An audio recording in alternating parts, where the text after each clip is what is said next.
rencontre avec des volontaires en service civique, du côté d'une part de Mulhouse, avec Jeunesse pour Christ avec Flore, et puis d'autre part du côté de l'entraide du temple de Saint-Germain-en-Laye avec Gloria. Merci à toutes les deux de nous consacrer quelques minutes pour échanger après quasiment un an de service civique dans ces deux lieux. Alors, dites-nous un peu, qu'est-ce qu'on peut bien faire à Jeunesse pour Christ d'une part, et puis à l'entraide du temple de Saint-Germain-en-Laye d'autre part, quand on est en service civique? Alors moi, à Jeunesse pour Christ, ma mission principale, c'est de travailler sur un média qui s'appelle Défi Z, et qui a pour objectif d'accompagner parents et acteurs jeunesse à mieux comprendre les nouvelles générations pour leur permettre déjà de recréer du lien intergénérationnel, mais aussi du lien dans les familles, et de permettre aussi aux jeunes de plus trouver leur place au sein des églises locales. Du coup, en faisant un peu de la traduction culturelle pour vraiment peut-être briser ces tabous qu'il peut avoir ou ces éléments qui empêchent d'avoir ces conversations en fait, qui sont nécessaires déjà dans les familles, dans l'église, et ensuite, dans un point de vue croyant, d'emmener à Christ. Donc ça, c'est ma mission principale. Et après, j'interviens sur différents éléments. Parfois, je peux donner un coup de main au séjour de vacances qu'il peut avoir à JPC. Et j'aide aussi beaucoup un incubateur qu'on a au sein de JPC qui s'appelle la Team Incube et qui a pour objectif d'accompagner les jeunes croyants à lancer leurs projets. Ceux qui ne trouvent pas leur place dans l'église aujourd'hui pour être accompagnés et lancer des projets. JPC, en fait, les accompagne, les coach et les aide à lancer leurs projets. Merci. Alors, du côté de Saint-Germain-en-Laye, qu'est-ce qu'on vit à l'entraide quand on est en service civique? Alors, à l'entraide, on a beaucoup de missions. Premièrement, en ce moment, on accueille 6 Ukrainiens avec la crise. Et donc, on les accompagne dans leur démarches administratives, premièrement, qui sont assez importantes. On les accompagne aussi pour s'adapter au lieu, pour trouver du travail, pour apprendre à parler français, ce qui est essentiel. On a aussi monté un atelier de couture semi-professionnel avec une personne qui est formée dedans et qui est catholique et qui cherchait des lieux. Donc on a rénové les anciens locaux scouts et on essaye de faire un peu de partage avec des personnes qui sortent de rue, de prostitution, qui ont des situations difficiles, et des personnes qui sont très bien insérées dans les villes de Saint-Germain, Vézigné, qui sont des villes assez bourgeoises. Et donc il y a 3 ateliers de couture par semaine et elles peuvent partager, manger ensemble. Et à la fin, on a toujours un petit défilé. Et on essaye de partager ça autour avec les acteurs locaux. Et puis on a aussi un grand potager. Donc on essaye un peu de faire pousser nos fruits et légumes ensemble, de partager autour du jardinage. À l'église, on a la chance d'être propriétaire de tous nos locaux, donc on fait pas mal de locations. Je m'occupe de ce côté-là, administratif, où on accueille des concerts, des assemblées générales. Donc oui, les missions sont assez diverses. Et puis de temps à autre, il y a besoin d'aller chercher une personne âgée pour l'emmener quelque part, de faire une visite. Et puis là, on est toujours ouvert pour faire quelque chose. Alors, vous parlez toutes les deux, nous, mais en fait, un service civique, il y a toute une dimension personnelle. Et donc, ces missions qui sont les vôtres à l'une et à l'autre, qu'est-ce que vous apportez finalement à tous ces projets? Parce que, c'est impressionnant, là. C'est des grands éventails que vous nous sortez là dans la présentation. Vous avez touché un peu à tout. Mais vous avez forcément apporté aussi quelque chose dans chacun de ces lieux. Oui, c'est sûr. Moi, par exemple, j'ai fait des études dans la création. Et donc, ça m'intéresserait beaucoup de devenir directrice artistique. Et je pense que c'est quelque chose que j'apporte aussi beaucoup dans JPC, de peut-être revoir la manière de faire les choses avec un point de vue plus créatif et une créativité qui est adaptée à cette nouvelle génération, qui est une génération d'images, et donc pour laquelle c'est important en fait d'avoir des images qui vont leur parler, auxquelles ils vont connecter. Et du coup, moi je fais partie de la génération Z, donc je suis un peu entre les deux. Et c'est un peu comme si j'étais un pont entre les générations, parce que j'ai toujours réussi à m'entendre avec des personnes qui étaient plus âgées que moi. Et du coup, je pense que je suis un peu cette personne qui fait le pont entre... je vois qui sont les jeunes, je vois ce dont ils ont besoin, et je fais partie d'eux, donc c'est aussi moi qui parle. Mais en même temps, comme j'arrive à avoir ce lien avec les générations précédentes, j'arrive à faire cette traduction d'un sens ou à un autre, et à faire ce pont-là. Et je pense que aussi mes expériences personnelles que j'ai pu vivre, que ce soit dans mes études, dans le monde associatif avant ça, ou dans mon église locale, ça peut apporter toujours un plus à l'équipe. Et... je pense que ça enrichit l'équipe en fait de pouvoir avoir ça. Et en plus, moi, je viens pas forcément de Mulhouse, je viens de Paris au départ. Et donc, rajouter aussi ma manière de faire les choses, ma manière de voir les choses, je pense que c'est aussi un plus. Oui, moi je suis d'accord avec Flore. Je pense qu'on apporte une nouvelle dynamique. Non pas qu'il n'y en avait pas avant, mais oui, cette jeunesse, cette fraîcheur, une manière différente de voir le monde, d'appréhender les choses. Je pense que c'est un souffle nouveau aussi dans les associations d'avoir des jeunes qui viennent. On sait que les associations sont souvent portées par des personnes âgées ou des bénévoles, des retraités. Et donc là, d'avoir un jeune entre 18 et 25 ans qui est confronté à d'autres choses dans la vie, c'est super, je pense. Et comment vous ressentez la place qu'on vous laisse? Parce que pour pouvoir le vivre positivement, il faut qu'on vous laisse la place. Oui, ça c'est sûr. Moi, je me sens vraiment chanceuse parce que du coup, à JPC, et ça vient de l'équipe de direction et du conseil d'administration, et même de l'équipe de manière générale, ils ont vraiment cette volonté de mettre des jeunes autour d'eux, en fait, pour faire la mission, pour faire leur travail associatif. Et c'est pour ça qu'ils ont envie d'avoir des services civiques. Et donc, on est plusieurs à être en service civique cette année. Je crois qu'on est 4 au total dans l'association en même temps à être en service civique. Et même dans les différentes activités qu'on peut faire, on demande souvent en fait aux jeunes qu'est-ce qu'ils en pensent, est-ce qu'ils pensent que c'est pertinent ou pas. Et je pense qu'il faut vraiment être intentionnel dans ça. Je sais que c'est pas toujours évident parce que quand on prend un jeune avec nous, en fait, le jeune il va pas forcément les faire les choses comme nous on les avait prévues. Ça va peut-être chambouler notre manière de faire les choses, mais en même temps, c'est là où on en sort grandi et ça apporte quelque chose de neuf et je pense de beau et de fort. Et moi, je sais que mon directeur, il a vraiment cette dimension-là où il prend des jeunes sous son aile et il veut les accompagner au travers des services civiques ou au travers d'autres éléments, mais vraiment, on est plusieurs à avoir fait un service civique et après avoir continué, en fait. Je pense à certains de mes collègues qui sont là aujourd'hui. Il y en a un qui est coordinateur national et l'année dernière, il était en service civique. J'ai une autre amie qui était l'année dernière en service civique et aujourd'hui qui est en alternance et qui est en train de finir ses études au sein de JPC. Et moi, je suis en réflexion justement pour passer du volontariat après avec un travail avec JPC. Et je pense que cette année-là, ça a été décisif pour prendre cette décision-là, que ce soit pour moi ou ces autres jeunes. Moi, ma place au sein de l'entraide, elle est assez spéciale parce qu'à l'origine, je fais partie de la paroisse. Donc, c'est des personnes que je connais déjà, avec qui j'ai une certaine confiance. Je pense que cette année, on m'a laissé beaucoup de liberté en se disant que je connaissais déjà les lieux. Et donc, on m'a laissé la possibilité de faire de nouveaux projets, d'aller voir les acteurs locaux. Donc, une bonne liberté, je pense. Et je pense que c'est nécessaire pour pouvoir se sentir libre et pour pouvoir vraiment donner toute sa personnalité dans ce qu'on fait et pas se sentir braqué. Vous apportez des choses, on vous offre cette liberté, on vous accueille, on vous donne presque carte blanche quelque part, dans un cadre qui est donné, vous pouvez y mettre votre touche. Mais ces associations qui ont aussi une vie, une expérience, une durée, vous apportent aussi des choses.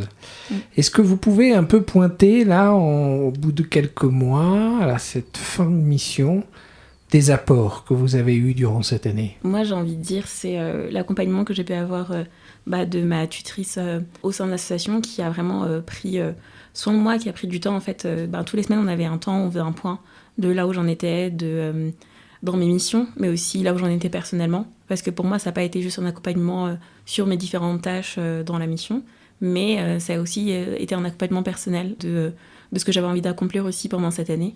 Et vraiment, au début de l'année, on a fait un point de ok, j'en suis là aujourd'hui et où est-ce que j'ai envie d'être à la fin de l'année. Et régulièrement, on faisait des points sur ça. Elle faisait attention que j'avance sur ces thématiques que j'avais à cœur de prendre en main et sur lesquelles je voulais avancer, que ce soit dans ma vie personnelle, dans ma vie spirituelle ou même dans des compétences que je voulais acquérir pendant cette année. Et aussi, j'ai la chance que avec mon directeur, ça se passe très bien. Et c'est aussi quelqu'un qui m'a pris sous son aile et qui aujourd'hui fait du mentorat avec moi et qui m'en apprend plus sur son travail à lui et sur ce qu'il fait. Et je sais que j'en suis grandie et que quel que soit l'endroit où j'irai après plus tard, les compétences que j'ai pu acquérir et ce que j'ai pu apprendre là, ça va me servir tout au long de ma vie et dans divers domaines, quoi. Comme on le disait tout à l'heure, souvent les associations elles sont portées par des personnes plus âgées qui ont sûrement plus d'expérience que nous. Et donc être au contact de personnes qui ont été directeurs généraux, qui ont été cadres, c'est vraiment intéressant. Et par exemple, j'ai appris à communiquer, ou j'apprends à communiquer en ce moment. Je me rends compte que entre ce qu'on veut dire et ce que la personne reçoit, il y a vraiment un fossé. Et donc oui, pour que ça fonctionne bien, il faut savoir communiquer. C'est parfois difficile. Et comme on le disait, on est parfois de différentes générations. Donc ça a été un travail que j'ai fait tout au long de l'année et que je compte continuer. J'ai aussi appris l'esprit d'organisation, parce qu'à côté, je continue mes études 2 jours par semaine. Donc faut vraiment être organisé pour tenir le coup. Et puis aussi, au sein de mon service civique, j'ai eu un partenariat avec la Fondation La Cause. Et on organise des séjours. Et cette année, on a organisé un séjour pour les personnes malvoyantes ou aveugles. Et donc là, il faut être organisé. Il y a des nouveaux défis, faire des devis, des choses comme ça. Donc l'organisation, la communication, l'esprit d'équipe. Donc on entend bien l'importance du tuteur, de la tutrice qui sont là, de votre disponibilité aussi d'accueillir eh bien, des compétences qu'on vous propose. Tu viens de nous dire, la Gloria, sur les opportunités quelque part de projets sur lesquels on t'a invité à te dépasser quelque part, hein, d'aller découvrir de nouveaux horizons. Alors, si vous aviez l'une ou l'autre une anecdote à nous partager qui viendrait un peu illustrer cette année vécue avec ces richesses, ces découvertes, des choses qui vous ont déplacé. Moi, je pense que je pourrais partager ce que j'ai vécu il n'y a pas si longtemps que ça. C'était mi-mai. Du coup, en fait, donc, au sein de la team Incube, qui est cet incubateur, il y a un nouveau projet qui s'est lancé. Parce qu'en fait, il y a quelques mois, il y a eu un événement qui s'appelle ECHO et qui a rassemblé des milliers de jeunes chrétiens en France au Zénith d'Auvergne. Et donc, cet incubateur-là, il était présent sur la partie stand. Moi, j'ai pu donner en fait un coup de main sur cette partie-là. Et ce que j'ai trouvé vraiment intéressant, et ça reflétait un peu tout ce que j'ai pu vivre dans mon service civique, c'est que à la fois, j'avais pas mal de choses où j'étais autonome. Justement, comme je veux faire de la direction artistique et de la scénographie, ma tutrice, elle m'a quand même laissé carte blanche sur comment imaginer l'espace, créer un espace immersif pour inviter les jeunes à rêver et à créer. Et en même temps, j'ai aussi été vraiment accompagnée par ma tutrice qui, sur différents points organisationnels, peut-être plus techniques, ou sur des devis, sur comment on fait certaines choses, elle était plus là à me prendre par la main. Et donc, sur cet événement-là, j'ai pu vivre un peu les deux facettes de mon service civique, où à la fois j'avais de l'autonomie, où parfois c'est moi qui donnais les directions justement à l'équipe sur l'installation, sur ok, moi j'ai imaginé ça comme espace et je veux que les jeunes puissent ressentir ça sur cet espace, faites-moi confiance. Et puis l'équipe m'a fait confiance et ça s'est super bien passé. Et en même temps, en parallèle de ça, j'étais accompagnée par ma tutrice sur ok, on va faire les choses de cette manière, on va contacter telle personne pour prendre le relais sur par exemple la partie podcast qu'on allait avoir, ou sur une activité qu'on allait avoir. Et vraiment, j'ai beaucoup aimé ces deux parallèles-là qui rassemblaient un peu vraiment tout ce que j'ai pu vivre pendant mon année de service civique. Comme je disais tout à l'heure, au Temple, on accueille 6 personnes, donc 6 Ukrainiens. Et moi, j'ai un appartement dans la maison paroissiale, mais qui est privé. Et eux, ils habitent dans d'autres pièces. Et l'anecdote, c'est le fait de vivre en communauté, entre guillemets, de se laisser déplacer par les habitudes des autres, de pouvoir accompagner les autres, mais aussi de se laisser accompagner par les autres, même s'ils viennent de milieux différents. Donc, je dirais ça. Pouvoir être avec les autres d'une manière différente que chaque jour. Alors, il y a l'accompagnement local, et puis il y a aussi, on va dire, un accompagnement qui vous invite à faire un pas de côté, et si j'ose dire déjà géographique à chaque fois par un déplacement, avec 3 sessions, c'est Visa-année diaconale. Qu'est-ce que vous auriez envie de dire de ces 3 rendez-vous ? Je dirais merci, parce que moi, je connais 2 personnes qui ont fait des services civiques et qui n'étaient pas accompagnées par une mission comme Visa. Et en fait, je trouve ça tellement riche de pouvoir, en parallèle de ce qu'on va vivre en service civique dans nos missions locales, de pouvoir prendre un temps de recul, de pause et de réflexion sur l'expérience qu'on va vivre, de pas juste la vivre et passer à autre chose, mais vraiment au fur et à mesure de prendre ces 3 temps d'arrêt où on réfléchit, où on s'interroge. Et aussi on rencontre en fait dans notre groupe cette promotion, elle est assez éclectique. Il y a pas mal de personnalités que je pense que dans le quotidien je ne vais pas forcément croiser, et c'est toujours intéressant de pouvoir rencontrer des gens qui sont parfois qui nous ressemblent, et de trouver ces points communs, ces similitudes, et d'autres fois de rencontrer des personnes qui sont totalement à l'opposé de qui on est, de ce qu'on aime faire, de nos personnes, quoi. Et je trouve que c'est un beau mélange de pouvoir voir des personnes qui ont différents âges, qui sont à différents stades de vie, qui ont des réflexions différentes, pouvoir juste partager les uns avec les autres et s'enrichir les uns les autres. Et vraiment, je trouve que notre promo, elle a bien fonctionné, et qu'on s'est tous appris au travers de ces 3 sessions, quoi. Ouais, je rejoins complètement Flore, merci. Merci pour ces 3 sessions. On a pu voir, comme tu disais, des paysages différents, des endroits différents de la France. Merci parce qu'on a pu rencontrer de nouvelles personnalités, comme je disais, des personnes qu'on n'aurait jamais croisées autre part. Et on voit qu'on a peut-être des a priori sur les personnes, et en fait, quand on parle avec elles, on s'entend super bien. Ensuite, on s'invite les uns chez les autres. On rigole bien. On partage sur notre expérience de service civique, mais pas que, sur notre vie aussi plus personnelle. On s'accompagne. Et ouais, il y a des amitiés qui se créent. Il y a des beaux souvenirs qui se créent aussi, des belles rigolades. Et je suis contente d'avoir fait mon service civique avec Visa AD. Je connaissais pas avant. Et le fait de vivre ces 3 moments où on peut s'arrêter pendant 3-4 jours ensemble, c'est vraiment une chance. C'est vraiment une chance, oui. Qu'est-ce que vous allez garder de ce parcours, de ces étapes, de ces relectures, que ce soit avec votre tuteur, votre tutrice, avec ici les reprises avec Visa AD. Est-ce qu'il y a des choses où vous dites j'y avais pas pensé avant et aujourd'hui je repars avec ça dans ma valise? Moi je dirais peut-être justement ces temps de bilan, ça m'a permis de me rendre compte que j'avais pris plus en confiance.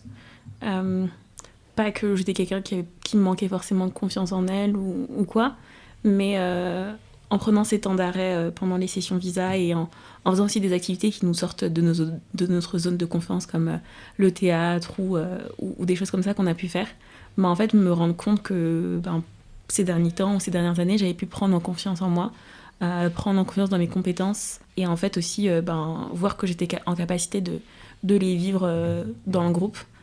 Par exemple, je sais que on m'a souvent dit que j'avais une attitude de leader, de meneuse, etc. Et c'est pas forcément une place que j'ai forcément envie de prendre dans la vie de tous les jours. Mais par exemple, j'ai pu voir à différents moments pendant les sessions que justement les autres ils m'invitaient à prendre cette place dans le groupe. Et parce que je pense qu'ils se sentaient en confiance aussi de me laisser prendre ce rôle-là. Et de voir que les autres aussi confirmaient peut-être quelque chose que j'avais déjà vécu ou entendu auparavant. Ça m'a confortée dans ce sentiment-là que j'étais à ma place quand je prenais cette position de leader et que je ne devrais pas forcément m'effacer et justement m'en saisir et prendre pleinement confiance en cette capacité qui est en moi. Et que justement, parfois c'est quelque chose que les gens autour de moi sont en attente.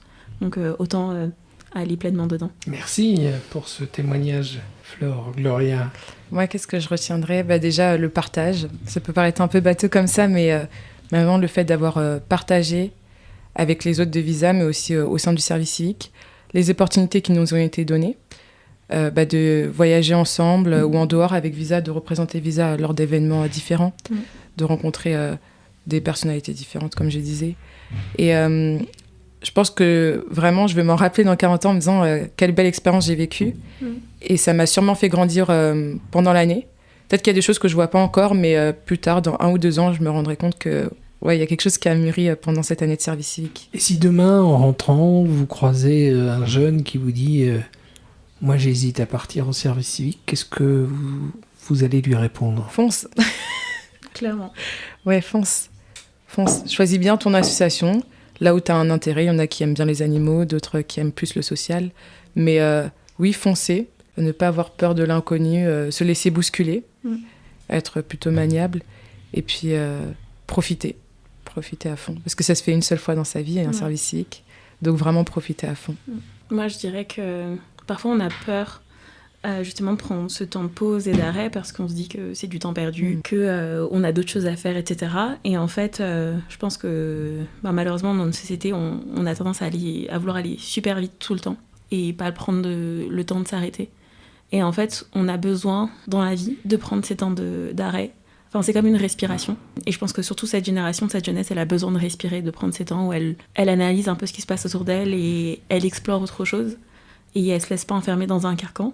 Alors, si t'es jeune et tu te poses des questions, juste prends un temps d'arrêt. Réfléchis, laisse-toi le temps de te faire inspirer par ce qui se passe autour de toi. Et quoi qu'il arrive, tu vas ressortir grandi de cette année.